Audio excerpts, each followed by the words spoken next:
Maar kom ons kom by vandag se preek. Nou ons is nou al 2 weke besig met hierdie reeks wat ons noem ongewone ontmoetings. En dit is nogal, hierdie woord som het nogal so perfek op. Wanneer die Here ons ontmoet, wanneer ons 'n aanraking het met hom, wanneer ons die Here beleef en die Here is besig om iets te doen in ons lewens, nie net in ons nie, maar in die Bybelkaraktersin, is dit eintlik 'n ongewone ding. Ja, want 'n ongewone perfekte God raak ons sondige mense aan. Hoe werk dit? Ek weet nie, dis ongewoon, maar dit is fantasties. Maar wat so mooi is van hierdie aanrakings van die Here, is dat elke keer wanneer die Here mense ontmoet, jy stap anders daar uit. Iets gebeur in jou hart, ietsie skuif in jou lewe, ietsie dink jy aan, iets prikkel jou, iets daag jou uit, en ons gaan bietjie kyk na hoe kan ek en jy al hoe meer belewennisse saam met die Here kry, maar ook na wat is die tipe goed wat in my en jou hart gebeur wanneer ons die Here ontmoet, en wat ek en jy nie meer van moet vergeet nie. Nou vandag gaan ons praat oor ongewone ontmoetings, bring ongemaklike gesprekke. Het julle al by 'n kuier opgedaag? En dan is jy so bietjie op die kantlyn, en jy kuier saam met mense, en jy weet nie eintlik wie hulle nie. Het jy al ooit opgedaag vir daai troue van Tannie Sari, wat jy 5 jaar laas gesien het, en dan by hierdie troue kom jy agter, maar Tannie Sari se vriende is glad nie ons vriende nie. En jy sit aan tafel saam met 'n klomp mense wat jy eintlik nie ken nie, maar baie vreemd is, en jy probeer gesprekke hê, maar die gesprekke loop nie. En al wat daai aand is ongemaklik. Was jy al daar? Ek van julle het fantastiese mense in jou lewens, ek bly om dit te hoor, okay? Moenie breek vanoggend nie, asseblief. Maar ons almal was al iewers in ongemaklike gesprekke, waar die gesprekkie geloop het nie, of waar die onderwerp so ongemaklik is, jy wil nie daaroor praat nie, en jy trap al so op eiers om die gesprek, of wat ook al dit mag gewees het. Iets wat ek en jy moet weet, is dat wanneer ons ontmoetings met die Here het die Here baie kere ongemaklike gesprekke met ons. En hy is bereid om oor dinge te praat in my en jou lewe, wat ek en jy noodwendig nie oor wil praat nie, of noodwendig op die tafel wil sit nie. En die Here het 'n manier om hierdie goeders in ons hart te lig, en is so belangrik om te weet. Nou ek hoor van hierdie storie in hierdie week wat gaan oor 'n huisgesin, en daar's bietjie van 'n ongemaklike gesprek binne in hierdie huisgesin.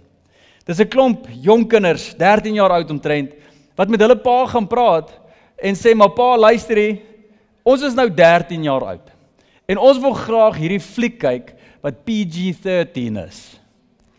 En die pa sê, okay, vertel my meer. En hulle begin toe met 'n hele presentation, want hierdie pa is rigied. Hy sê net nee vir al hierdie dinge omtrent. En hulle sê, maar pa, luister hier, ons was op Christelike websites, en hoor wat sê hulle oor hierdie fliek, en hulle begin vir hom lees. Man, dit is positief, en daar's goeie boodskappe daarin, en mooi vriendskappe, mooi waardes, al hierdie tipe goeders, maar daar is so 'n bietjie nou en dan, mense sê iets wat hulle nie dalk moet nie, maar dis daarom nie so erg, he, en dis net min. En dan sê hulle ook, maar daar is so 'n bietjie violence, en daar is 'n paar, 1 of 2 goedjies wat gebeur wat so gruisam is, maar dis nie van so aard dat jy daar sit en jou oë moet toeknip, en ja, hierdie is nou verskriklik nie. En die pa luister, en 15 minute gaan verby van hierdie hele voorlegging van hulle, en die pa kyk hulle net so en sê, nee. Hulle sê, nee man, pa, hoekom nie man, en hulle beklei met hom, en hulle sê net, sorry, ek sê nee, en hy stap weg. En eventueel, as die pa doenig gaan in die kombuis, en hy kom toe, op 'n stadium roep hy die kinders, en hy kom toe, en hy sê, kom ouens, kom staan net gou so, my kinders, ek het ietsie spesiaal vir julle gemaak, man. En wat is dit, pa? Nee, ek het vir julle die familie brownies gemaak, ons het 'n spesiale familie brownie resep gehad. Hy sê, nee man, ek het hierdie ding nou vir julle gemaak. En hulle is raak opgewonde, en sê, ja, dankie pa, waarvoor is dit? En hy sê, nee man, ek wil net julle bederf. Ek weet ek nou nee gesê vir die fliek, en julle voel nie lekker nie, maar hier's dalk iets beter wat julle net kan laat opkikker. En die een kind tel die brownie op, en hy sê, maar ek wil julle net gou iets vertel, ek het net bietjie die resep so aangepas. Ja, wat het pa gedoen nie meer? Wel, ek het dit gemaak soos dit in die resepboek staan, ek het net een element ingesit, wat nou nie noodwendig in die familie resep is nie. Wat se resep? Wat se element is dit, pa? Nee man, dis 'n hondesponsdoring. Paar van julle kyk maar, as jy nie weet wat 'n sponsdoring is nie. Ek gaan jou dag maak. 'n Sponsdoring is poef. Het jy al gesien as iemand in 'n doring trap, hulle reaksie? Dis seer, jy loop kronkel, daar's pyn, dis ongemaklik, jy's op jou hakke, jy weet nie waar die pyn is, jy val rond. As iemand in die hondepoef trap, sal hy effek. Wat is dit? Wat? Dis 'n hondesponsdoring. So die pa sê vir hulle, luister, ek het net 'n bietjie daarvan gaan haal in die erf en dit in die brownie ingegooi, maar moenie worry nie. Dis nie baie nie. Dis eintlik so min, jy gaan dit nie eens proe nie, man. Jy sal verby dit kom. Moenie, dit gaan nie jou siek maak nie. Hierdie ding, moenie dis nie so erg nie. En ewe skielik sê die kinders, nee, dankie. Stel nie belang nie. Die pa sê, nee man, hou net gevas. Dit is regtig nie so bad. Dis so min. Dis nie giftig vir jou lyf nie. Jy sal 100% okay wees. Jy gaan net sjokolade proe. Nee man, pa, dis gross man. Jy ook doen pa sweets. Ons het al hier goed gemors. Niemand gaan dit eet nie. En dan hulle klaar en hy sê toe, wel my kinders. Dis dieselfde rede hoekom ek nee sê vir daai fliek.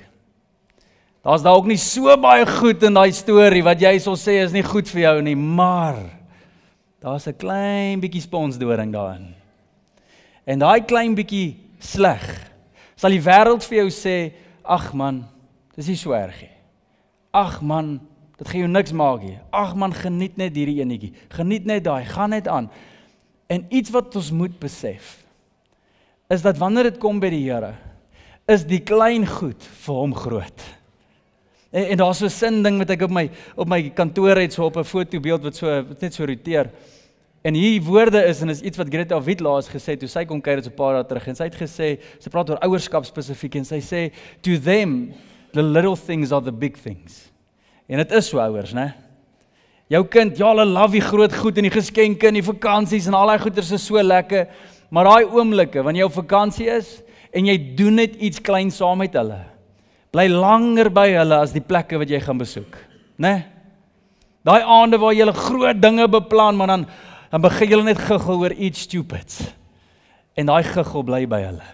Dis daai klein goed, wat die groot goed is, en is so in die huwelik ook, né? Dis hoe vriendskappe ryk word, is wanneer die klein goeders wat jy doen vir mekaar, dit word die groot goed, dit raak die herinneringe, dit raak die waardes, maar so ook by die Here. En vir alles dit kom by sonde. Ons leef in 'n kultuur, julle, waar ons almal half so op 'n plek is van, ag, dis okay. Man, dis net 'n klein bietjie. Man, dit gaan jou niks doen nie. Maar as jy gaan kyk hoe God met mense gepraat het toe hulle ontmoet het, met hulle in harte en gekyk en hy het gesê, daai klein ding, hy gaan vir jou siek maak. Daai klein ding in jou binneste, dit gaan jou gooi. En baie keer sou die Here gepraat het oor goed soos jaloesie.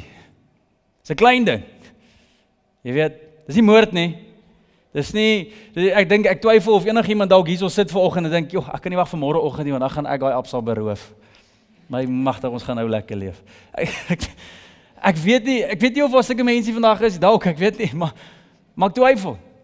Ek wonder of van ons hierso sit, jy is dalk kwaad vir jou buurman, maar jy sit nie vandag hier en dink, okay, luister hier, as ek kom 3:00 die oggend vang, en het nek om sy, wat tou om sy nek sit, en so uitglip, en niemand weet was ek hier, jy beplan nie 'n moord nie.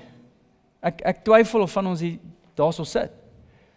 Maar die Here kyk na ons, en hy sê, dis nie die moordgedagtes wat vir my so erg is nie. Jesus kom een keer en hy sê, wanneer jy kwaad is vir iemand, dan is dit al klaar soos moord vir my. Dis waar dit gebore word. Die klein goed is vir hom groot. Dalk iets soos jaloesie. En dit is 'n groot ding. Man. Ons kan baie keer verby daai mooi nuwe bakkie ry wat jy voorbid. En dan as jou buurman groet, dan trek hy uit met daai droombakkie van jou. En jou stemtoon klink bietjie anders. Môre buurman. Geseënde myle vir jou. Mag jy baie ver ry met hom. Kan ek hom leen? Hierdie ding gebeur baie keer in ouerskap. Weet ons as ouers, ons sê nooit, ons maak ons kinders groot met 'n prentjie nie, maar stadig maar seker kruip daai ding in. En as jou kind nie opleef teenoor die prentjie wat jy het, of dalk die prentjie van 'n ander kind wat presteer nie, dan voel jy my kind is agter. As my kind maar net. As my kind net hierdie kon behaal of so kon wees, en ewe skielik kruip haar jaloesie in, en jy sukkel om die kind lief te hê wat jy het, en jy probeer om iets maak wat hy nie is nie. Jaloesie het 'n manier om liefde uit jou uit te kry. Klein goed, is vir die Here groot. Ek dink dit kan ander goedjies wees soos leuns. Ek is beskuldig oor hierdie Here. Jy weet, ons dink in leuns is hierdie groot jokgoeters. Leuns vir die Here is, bly by jou woord. As jy ja gesê het, jou ja moet jou ja wees. Moet dit nie verander nie. En hoekom sê ek skuldig, en ek moet nie eens hierdie in preek nie, want ek het nog baie son om te bely, maar hierdie week het ek 'n haarafspraak gemaak, om my hare te gaan sny. Lyk my hare gesny vir jou? Ek het hom nie lank gesny nie, ek beloof, is nie extensions nie. En donderdag, waar ek vir my haarafspraak moes gaan, die dame help my so mooi, en dan hy sê, dis reg, kom, en ons maak 'n afspraak, daai tyd kom en gaan, Vrydagoggend besef ek, o my woord, ek het skoon vergeet. En dit is net 'n haarafspraak, maar dis my woord. Dis klein. Ek moet dit nakom.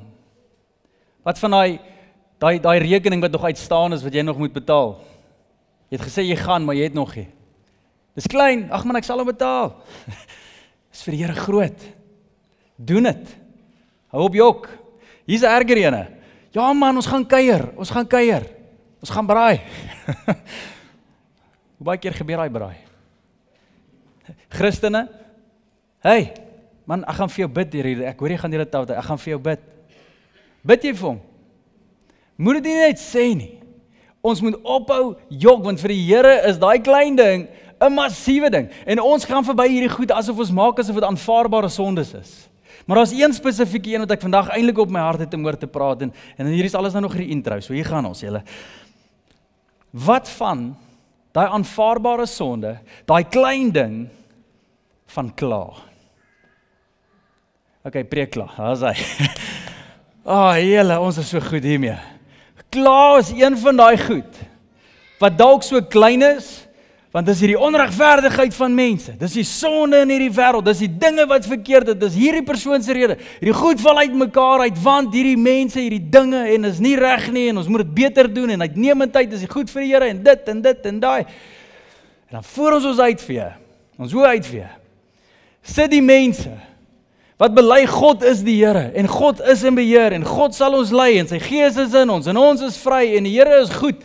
Ewe skielik sit ons en kla. En is een van daai sondes wat die Here na kyk, en sê hy's klein, maar hierdie is groot. Hierdie is gif vir jou binneste. Hierdie ding kan jou hele storie verander in 'n slegte sin, wat jy nie eens besef hoe groot kan uitspeel nie. En daar is 'n baie bekende storie in die Bybel, waar hierdie 'n realiteit was. Onthou julle vir Israel, toe die Here een van die beste wonderwerke vir hulle gebring het, uit Egipte bevry het julle, en nie in 'n klein manier nie, in 'n groot manier.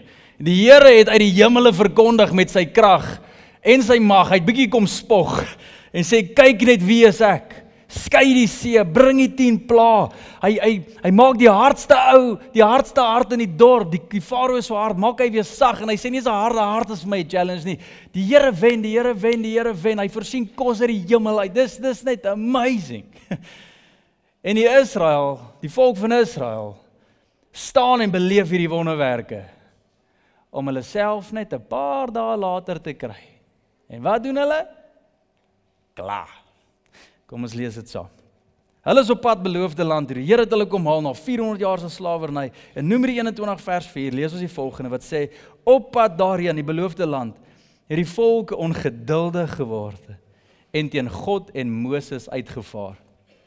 Waarom het u ons uit Egipte laat trek, net om in die woestyn te laat sterwe? Hier is nie brood en water nie.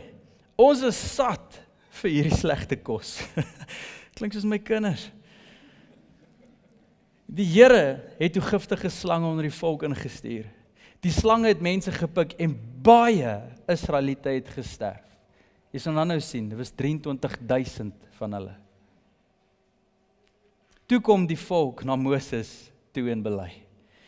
Ons het teen die Here en teen U gesondig met wat ons gesê het. Bid tog dat die Here dat hy die slange van ons sal wegneem. Moses het toe vir die volk gebid. Nou, wat vir my so interessant is, soos ek nou genoem het, hierdie ouens julle het wonderwerke beleef, in 'n groot mate, dat ons selfs klomp duisende jare daarna praat oor hierdie wonderwerke. Dis so opgeteken in geskiedenis, so groot was dit. Maar 'n paar dae later, klaar hulle. Weet jy wat tref my? Ek ontmoet soveel Christene wat net wonderwerke wil sien. Here, ek sal ophou kla, nie dat hulle woorde is nie, maar Here, as hierdie probleem net sal verdwyn. Here, as die deurbraak net sal kom. As hierdie voorsiening op die tafel sal land. Here, as iemand net dit, as iemand net daai, Here, is hierdie, want ek is sat vir die lewe wat ek nou het. Klink dit bekend? En in daai oomblik, raai soos wie klink ons? Soos die mense wat die wonderwerke van God beleef. 'n Siel wat gered is, 'n God wat by ons is. Ons nou prys ons die Here en dan bid die Here dit, hoe naby is ons, maar tog stap ons hier uit en maandagooggend kom en ons voel weer, en ons klaar. Dis Israel se storie. En ons dink as ons net nog 'n wonderwerk gaan kry, dan gaan my klaar ophou. En dis die illusie van hierdie storie. Ek en jy het nie nog 'n wonderwerk nodig hê, want die God van die wonders is reg by ons. Ons het geen verskoning in ons harte en ons lewens nie. Ek en jy moet net op 'n plek kom waar ons dink, dankie Here. Dankie Here. Ja, ek is so 'n bietjie sat vir hierdie probleme in my lewe, Here. Maar Here, U het my gehelp met 10.000 ander probleme. En ek is dankbaar. Want U is dan getrou, Here, U sal my help met hierdie ene ook. Wat as ons net daar leef? Wat as dit net genoeg is? Wat sal dit doen in ons harte? Hoe gelukkig sal dit die Here maak? As ons nooit weer in ons lewens klaar nie. Gaan die hart op dalk sê, maar hoe gelukkig sal jou vrou wees, as jy nooit weer klaar nie? Hoe gelukkig sal jy wees, as jy nooit weer klaar nie? Never mind vir die res van ons lewens, kom ons probeer dit een dag, julle. Kom ons vat dit klein. Net een dag, waar ons met dankbare harte rondloop. En julle, hierdie dankbaarheidsding is so groot ding in die Bybel. In alle omstandighede, sê Paulus, sê die opdrag, in alle omstandighede, wees dankbaar. Wat is ons hierdie taal van dankbaarheid, net so 'n bietjie steroids inspuit vandag, julle? Doen dit teenoor die Here. Spuit dit 'n bietjie steroids en dankbaarheid in. Laat hy net 'n bietjie fris raak in jou binneste. Laat hom groot staan. En sê, Here, as jy oë oopmaak, Here, dankie. Dis die eerste ding wat moet uitkom. As jy op pad werk, is Here, dankie vir my werk. Dankie dat ek kan dalk 'n kar hê. Dankie dat ek by die petrolstasie kan stop en dankie dat ek 'n waiter kan tip. Dankie dat ons die lewe kan geniet. Dankie vir die wonderlike dag. Raak net groot met jou dankie. En as ons dankies verdwyn, dan begin die chaos in ons lewens, julle. Dan begin die Israeliete se storie, dan begin die kla inkruip. En hierdie is nie net iets teenoor die Here wat ons moet betoon nie, maar hierdie is die taal van ons huise, julle. En ek weet ons leer dit vir ons kinders, weet, sê dankie, sê dankie, sê dankie. Maar kom ons begin by ons huwelike, man. En weer eens, ek voor in die ry met hierdie een. Wat as ek net vir my vrou baie meer dankie sê vir die amazing vrou wat sy is? Net dit. Spuit net steroids in. Ek het baie redes om dankbaar teenoor Stefanie. Ek kan brag oor haar, sy is 'n amazing vrou. Maar voel ek net so of sê ek dit vir haar? Kom manne, moenie nou stil sit nie. Kom aan, ons sal baie keer meer dankie sê en spog oor ons vrouens by ons pelle as vir haar en teenoor haar. Sê dit vir haar. Bou haar op. Wees hy man met steroids in jou dankbaarheid teenoor jou vrou. Wat sal gebeur in jou huwelik as daar 'n bietjie meer dankbaarheid is? En dames, staan dit dalk bietjie sterk, ons mans het dit nodig. Ek is in julle hoek vandag, julle kan dit hoor. Jy weet, as jou man jou baie keer iets vra, hy luister, gaan kry gou vir my dit, of kry asseblief dit vir my, of wat ook al. Jy weet, as hy begin sy asseblief verloor, en sy dankies verloor, staan vas man, sê luister, ek weier om dit te doen, tot jy asseblief sê. Moenie my vanselfsprekend neem, he. Ons moet julle waardeer, help ons het hulp nodig. Doen dit. Wat is ons die taal van dankbaarheid bou? Kinders, kan ek asseblief julle bemoedig vanoggend? Sê net al hoe meer dankie vir jou ouers. En ek weet hulle dalk vir jou gesê, maar hoor dit nou van 'n vreemde oom weer vanoggend. Jy besef nie wat hulle doen vir jou nie. Eendag as jy ouer is, gaan jy besef wat sy kruis hulle dra vir jou. Sê net dankie. En nie net nou en dan wanneer jy iets kry nie, sê uit die bloute uit dankie. Tyd steroids in jou dankbaarheid teenoor jou ouers. Dit gaan amazing goed doen in jou lewe. En julle ons kan aanhou, elke onderwerp, maar sê dankie. Nou hierdie skrifgedeelte wat ek nou gelees het van Numeri, Paulus het in 1 Korintiërs ook al oor gepraat. En hy verwys terug na hierdie storie toe wat daar gebeur het. En hy skryf amazing goed daaroor. En hy sê vir ons die volgende in 1 Korintiërs 10, vers 8 tot 11. En hier's wat hy sê. Ons moet ook nie aan onsedelike dade ons onskuldig maak soos party van hulle nie. Die gevolg was dat 23,000 van hulle op een dag gesterf het. Ook moet ons nie Christus uittart soos sommige van hulle gedoen het nie, toe hulle die slang buite omgekom het nie. En moenie mor soos sommige van hulle nie, want dit is die rede waarom die God die doodsengel gestuur het om hulle dood te maak. Al hierdie dinge het met hulle gebeur as 'n voorbeeld vir ons.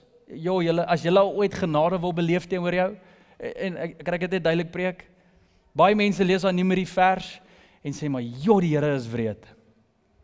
Hoe kan die Here 23,000 mense doodmaak met slange wat hy gestuur het? Dis 'n wrede God hierdie. Hoekom doen die Here dit?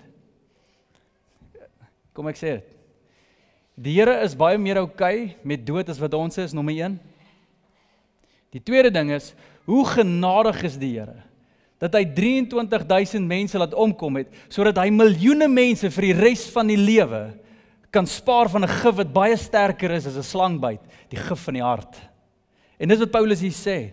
God het daai gedoen as 'n voorbeeld vir ons, dat ons kan sien hoe gevaarlik hierdie ding is. Dat daai klein ding van kla 'n groot ding is en 'n effek in ons lewens het dat selfs tot dood toe gelei het, en daai ding moet eintlik dieselfde wees in ons lewe. God spaar ons van daai storie. Maar eintlik moet ek en jy dit ook kry. Dis ons voorbeeld. En nie net 'n voorbeeld nie, want dit is neergeskryf om ons te waarsku. Ons wat hier teen die einde van die wêreldgeskiedenis leef. En Paulus sê dit net so mooi, né? Dis 'n waarskuwing julle.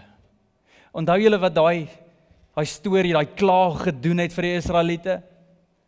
Ek het hulle die wonderwerke beleef, die mooi stories beleef, maar God was op pad na 'n mooier plekke toe met hulle.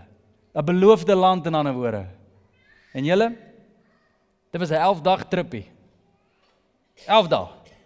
11 dae van brood uit die hemel uit. Dit klink nie vir my so sleg nie. 11 dae van kos wat net voorsien word en jy moet mandjies optel, maar ons net soveel. Klink nie vir my all too bad nie. Ja, dit sou nice gewees het om 'n jampie te gehad het. Nie te bad nie. Ja, dit sou nice gewees om 'n vleisie en 'n mayo daarby te gooi, jy weet, kan nooit sleg loop nie. Maar jy lig nie 'n vinger nie. Die Here voorsien vir jou. En tog kla jy, en daai 11-dag trippie verander in 40 jaar. Praat van 'n ompad. Wow. Paulus sê, daai is vir ons 'n waarskuwing. En hoor hierdie so drasties soos wat Paulus dit sou preek. Elke keer wanneer jy kla, is jy besig om 'n ompad te vat. Elke keer wat jy kla, is jy besig om 'n 11-dag trippie en 'n 40 jaar paadjie in te laat stap. Elke keer, as daar mor oor jou lippe kom, as daar hierdie goed binne in jou is daar 'n gif wat binne in jou wakker word soos 'n slangbyt. En daai gif sal vir jou lank besig hou. En Paulus sê, pas op vir dit. Pas op vir dit. Pas op vir dit.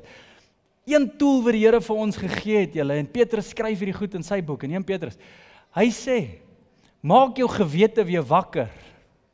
Besef dat daar's 'n geskenk wat God vir jou gee, en dis 'n gewete, om jou te help teen hierdie ding. En 'n gewete is soos 'n sensor wat hier binne in jou geplak is. Ek weet die laaste tyd het baie Christene die oorlog dopgehou daar in Israel, né? Ek weet van julle het. En wat vir my net amazing is van daai hele oorlog wat aan die gang is, daar's eintlik 'n klomp goed, maar is net hoe slim die Israeliete is. Dis net amazing hoe die Here hierdie ouens ook help. En een van die goed wat so amazing is van hulle is hulle militêre vermoëns en die toerusting wat hulle het. Ek doen daai defense mechanism wat hulle opgebou het, nee, dis net uit die wêreld. Ek weet nie wie van julle is van ouens wat oplees oor hierdie goed fascineer my. Maar daai defense mechanism, as daar missiele in Israel inkom, is hierdie goeder so next level, so volgende generasie, dat hulle die missiele optel en honderde van goeder skiet in die lug om daai missiele te vang en te laat ontplof in die lug. En die mense is veilig as gevolg van hierdie toerusting wat hulle het. Nou kan ek julle van 'n toerusting vertel wat baie meer advanced is, baie meer dieper is, baie meer met intellek gebou is, baie meer wys is as daai ding om ons te beskerm. Dis jou gewete. Die Here het daai ding vir jou gegee om jou te beskerm teen die missiele wat die vyand op jou afskiet. En as ons hierdie gewete van ons wakker kan hou en as 'n geskenk kan bewaar, selfs as dit kom by ons kla, gaan ons 11 dag trippies doen en nie 40 jaar trippies nie, julle. Maar dis die klein goed. En daarom vra ek net weer vanoggend vir jou, hoe voel jy oor kla? Die oomblik as ons klaar begin regverdig, het jy jou gewete begin dooddruk. Het jy begin daai defense mechanism bære in die store. Israel sal mal wees om dit te doen. Ons sal maller wees om ons gewete te gaan bære en dood te druk. Beskerm hom. Hou hom wakker. Hou hom sag. Dis vir jou voordeel. Ek wil begin afsluit deur, hoe kry ons hierdie ding reg? Hoe stap ons vandag hier uit? En hoor my waarskuwing, dis nie Paulus nie, maar dis myne. Ek probeer nie 'n preek vandag vir jou gee, sodat jy vandag hier uitstap, en daai ongemaklike gesprek van die Here oor kla, hoor, en jy uitstap en sê, okay, ek gaan ophou kla nou nie. Jy gaan weer begin kla as jy dit doen. Jy sien, ons 'n groot waarskuwing in die Bybel, dat ons nie ons eie harte met dade kan red nie. Jy kan nie uitstap en sê, ja, okay, ek gaan op 'n minder kla. Ek garandeer jou gee dit 2 ure, max. Dan sê jy daar. Hierdie is die eerste preek wat jy al gehoor het oor hierdie kla nie. En tog, hoeveel van ons kla nog? Enigiemand wat saam met my wil bely? Okay. Come on. So hoe gaan ons hierdie ding regkry is my vraag, en dis 'n goeie vraag. Help jy ons stap soos die Christen vandag hier uit en sê, yes, great preek, ek moet ophou, en dan stap jy uit en dan doen jy dit nie. Hoe kry ons hierdie ding reg? Hoe kan ons te midde soos Israel van 'n God wat goed is van ons, die goedheid waardeer en ons harte sag hou en ons gewete skerp hou en dankbaarheid groot hou en net ons oë hou op sy goedheid? Hoe doen ons hierdie ding? Goeie nuus vir ons, julle. Die Bybel gee ons die antwoord. Hierdie is nie 'n daadgewoonte ding nie. En hier's die woorde, pas op dat jy nie uitstap en 'n wettiese ding gaan maak van hierdie nie. Hierdie is iets wat ons noem heiligmaking, nie wetties nie. Hierdie is nie die moets en moenies kategorie nie. Hierdie is in die transformasie kategorie. En dis heiligmaking. Hier's die antwoord. Want hy het daai gesprek van Israel, wat ek nou vir ons gelees het in Numeri, toe sê hulle, maar Moses, bid asseblief dat hierdie slange weggaan. Nee, toe gaan bid Moses vir hulle. Maar hoor wat gebeur nou in vers 8, net nadat dit gesê is. En hier kom die antwoord. En die Here het vir Moses gesê, maak 'n beeld van 'n giftige slang en sit dit op 'n paal. Elkeen wat gepik is en daarna kyk, sal lewe. Moses het toe die koperslang gemaak en dit op 'n paal gesit. As iemand wat deur 'n slang gepik is, na hierdie koperslang opkyk, het hy bly leef. As die Here 'n boer was sy plan van die slange weg. Wat doen die Here? Hy bring net 'n nuwe slang. 'n Bronslang. Hy vat nie die gif weg nie. Hy maak nie die omstandighede beter nie. Hy verander nie die plan nie.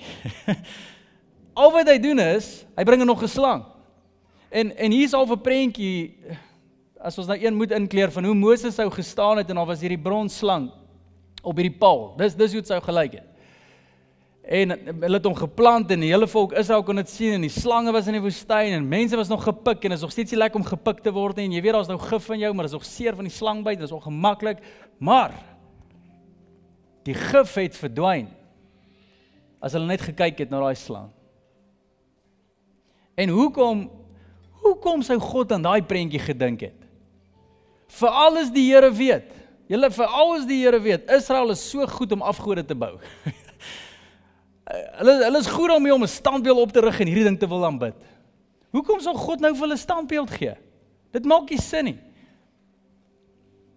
Paulus sê, daai storie is vir ons as 'n voorbeeld.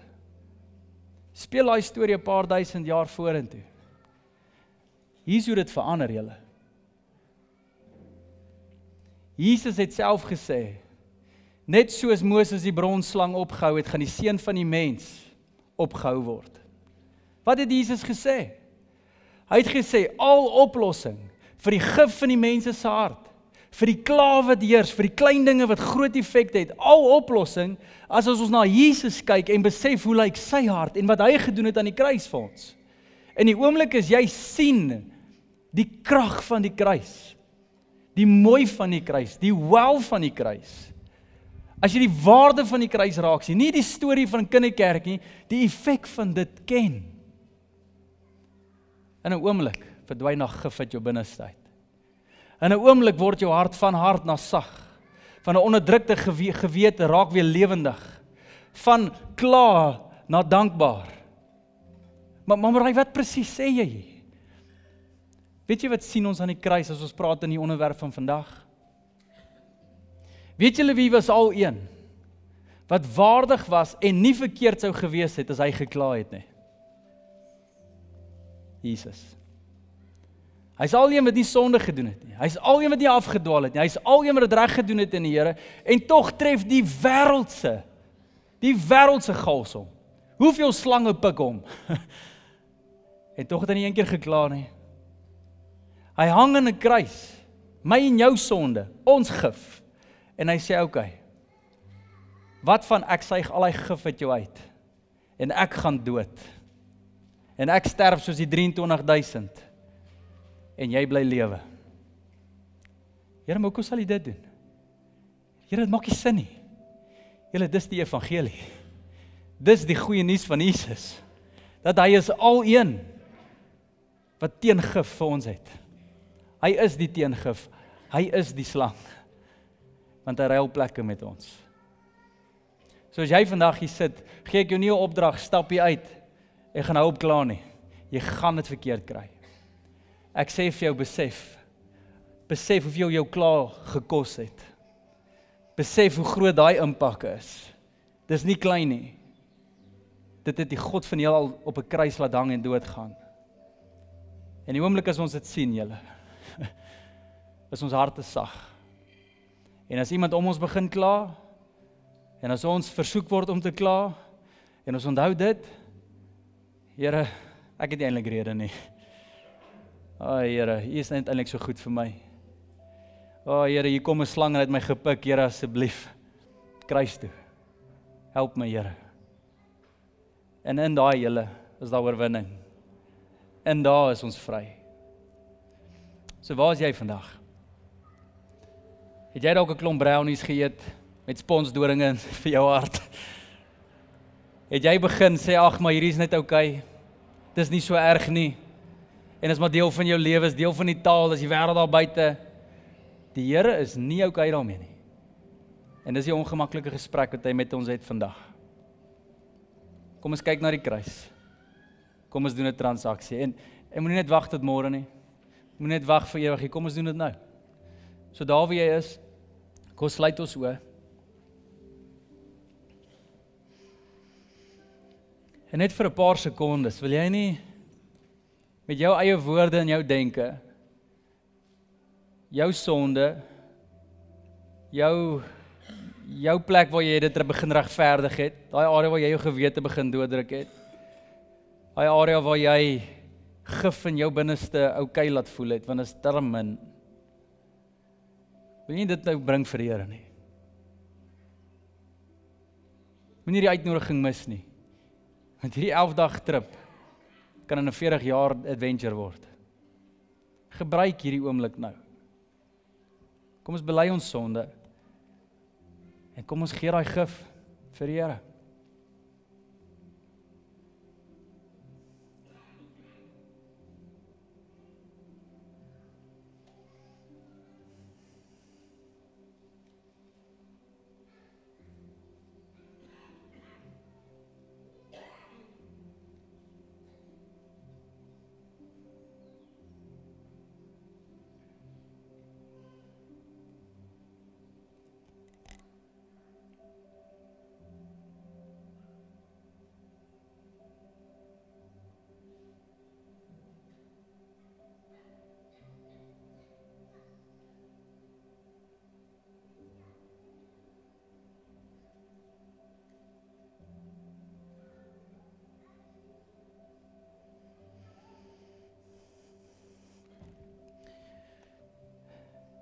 Hemelse Vader, vergewe ons asseblief, Here. Ons wat mense is en baie keer kan dink, maar die wêreld kom ons toe. Ons baie keer so vinnig daai klein goed in ons binneste kan regverdig en sê, maar ag, hierdie is verkeerd. Dis daai mense se skuld. Hierdie moenie so wees en ons kla. Here, ons kan baie keer so kla oor die dinge wat U vir ons gegee het. En dan sit ons en bid vir nog, net om oor 'n week later weer te kla daaroor. Here, mag ons mense wees wat dankbaar is. En Here, net in die oomblik besef ons die krag van die kruis. Dat ons kla het, ons gevoel is klein, maar dit was so groot dat dit die seun van God laat hang het aan die kruis. Dis nie klein nie. En ek bid, Here, mag daar hier en nou deur U Gees net iets amazing gebeur met ons harte. Iets wat ons self nie eens verstaan nie. Dis soos om na 'n bronslang te kyk en toe die gif verdwyn. Dit maak nie lekker sin nie, maar dit werk. Mag ons U wonderwerk nou hier beleef, Here. Waar daai gif uit ons binneste uitkom. Omdat ons kyk na U. Besef hoe U gehang het aan die kruis. Besef hoe groot U liefde is. Besef U hoef dit nie te gedoen het nie. U kon weggestap het en ons gelos het, Here, en dit sou reg gewees het. En dankie, Here, dat U nie gekla het nie, maar kom red het. Dankie, Here, dat U nie met 'n harde hart rondgeloop het nie, maar heeltyd met 'n sagte hart en 'n omgegee het en die ekstra myl gestap het tot die kruisdood toe. En dankie, Here, dat daar oorwinning is. En ek bid dat ons nie meer so rond sal loop nie, Here. Met gif in ons binnestes nie. Kom ontmoet ons en hê ongemaklike gesprekke met ons, Here. Want ons stel belang in 'n goeie lewe.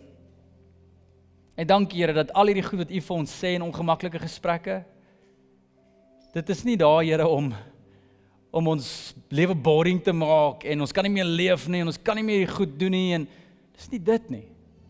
Elke ding wat U vir ons sê is sodat ons lewe meer kan geniet. Sodat ons lewe meer voller kan hê. Alles tot eer van U. En ek bid dat ons sal omhels wanneer U praat.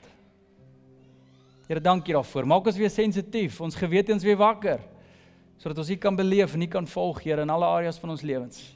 Nie omdat ons moet nie, Here. Nie omdat ons weer reëls maak nie. Maar omdat ons sien hoe heilig U is. En ons wil ook so wees, Here. So dankie daarvoor. Ek bid seën ons hierdie week, Here. En mag iets groter gebeur. Mag ons U ook seën deur al ons dankies, Here. In Jesus se naam. Sal ons sê saam? Amen. Amen.